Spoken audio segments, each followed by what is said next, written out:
Hey, let's talk about the people that pay the bills. Yes, we would like to thank Game Up for sponsoring the podcast. They make a thirst-quenching adult beverage with a special blend of electrolytes. Comes in 4 great flavors: fruit punch, orange, lemon, lime, and grape.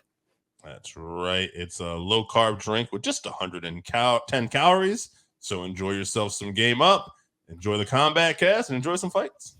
This past weekend, we had a fight night card in Saudi Arabia. We're going to talk about the main event, co-main event. You want to talk about Kelvin? Yeah, I was going to say, we can talk about some of these other fights. Kelvin, listen, man.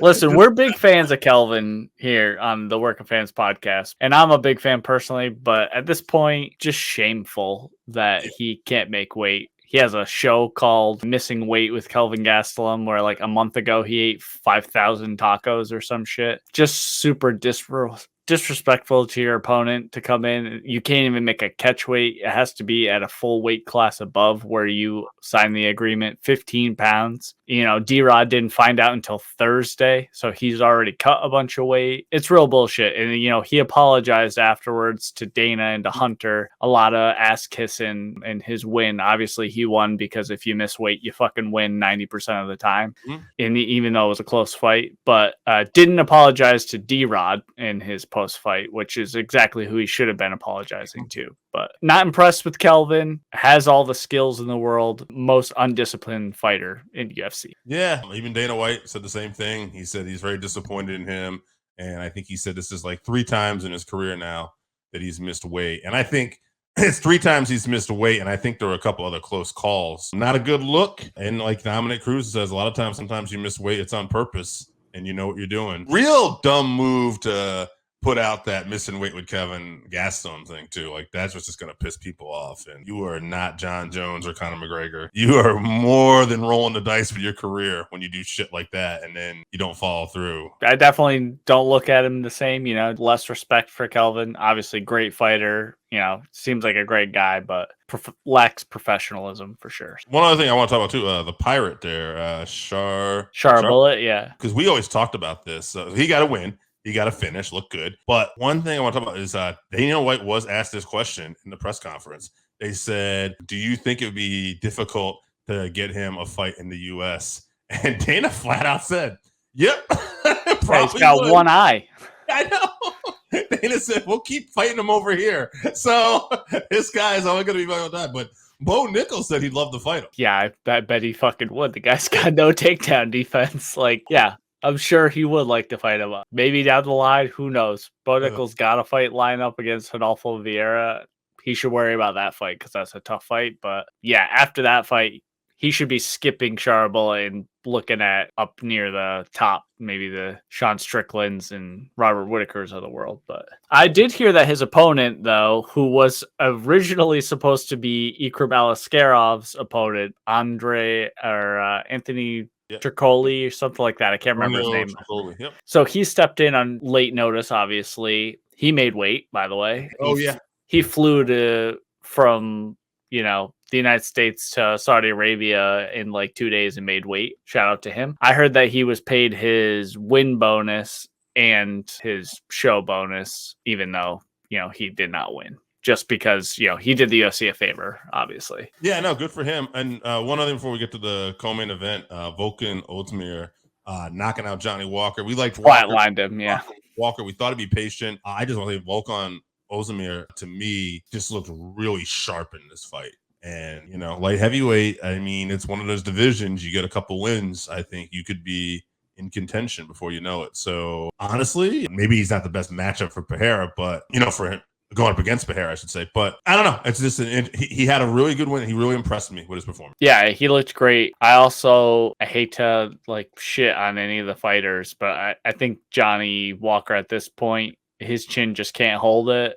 Just can't handle it at this point. And he is a very big guy, so maybe it's the weight cut that's depleting him. But every single time he gets knocked out, it is the wildest knockout, and it looks so brutal. So maybe, I don't know how big the guy is, but maybe it's worth trying to bulk up a little bit more and not cut weight and stay at heavyweight and just give that a shot. Just to, those guys hit very hard up there too. But I don't know. He seems to be going out a little bit easier than some other guys in the division. So tough break. Hopefully he can figure it out because I am a big Johnny Walker fan. This co-main event, though, two giant Russians fighting each other. Sergei Pavolich versus Alexander Volkov. We didn't get this one right. No, and here, this is the one fight on the main card I actually did not see, but I am going to leave it to you because I do have an opinion on this still. You went 3 rounds with Sergei and didn't get knocked out. That's not happened yet. Everybody that's beat him, which was only 2 people, have beaten him in the first round because either A, you're oust over him, and it was his first fight. He might have been nervous, but you took him down to the ground, got him, or you're Tom Aspinall, who was a superhuman and walked, caught a couple of his punches and then had power of his own and knocked him out.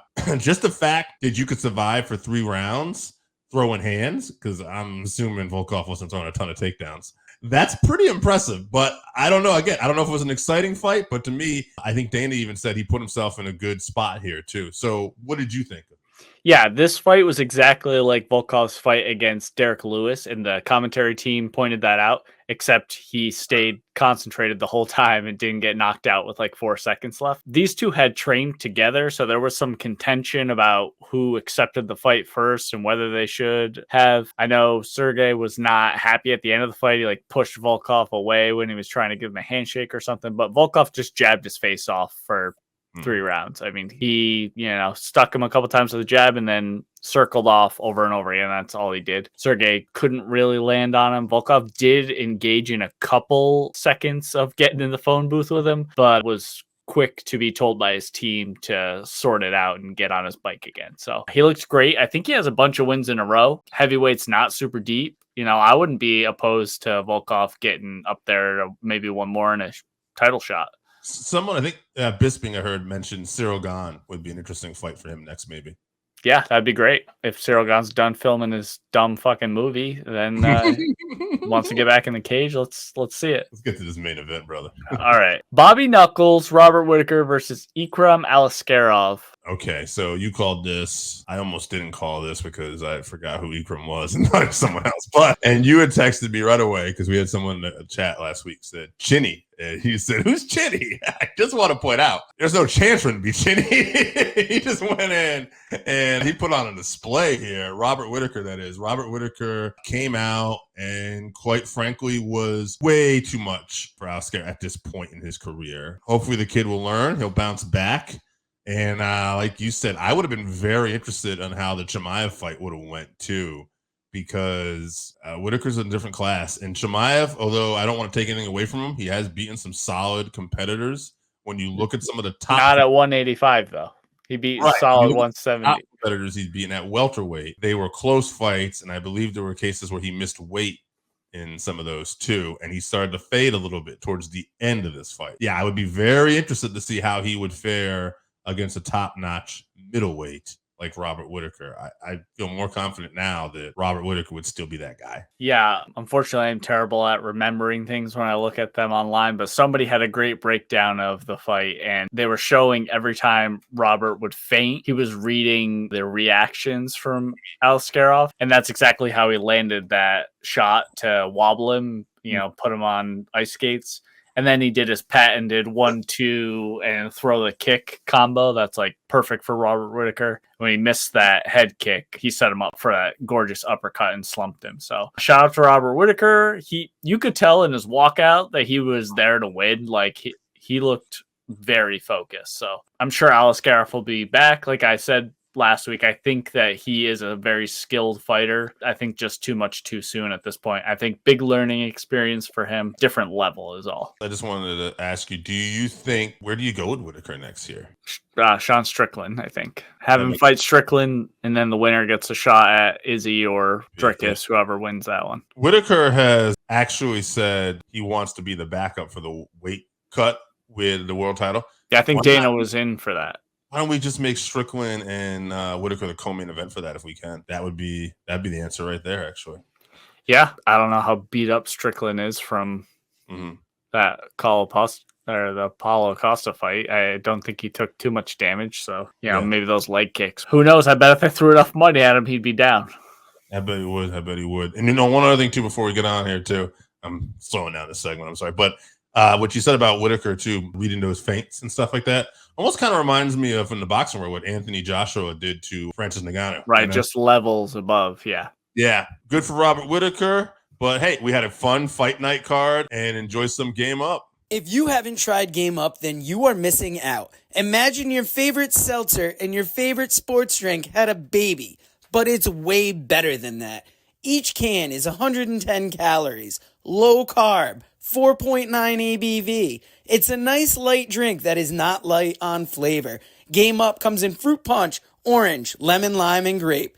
Pick it up at drinkgameup.com or at your nearest liquor store.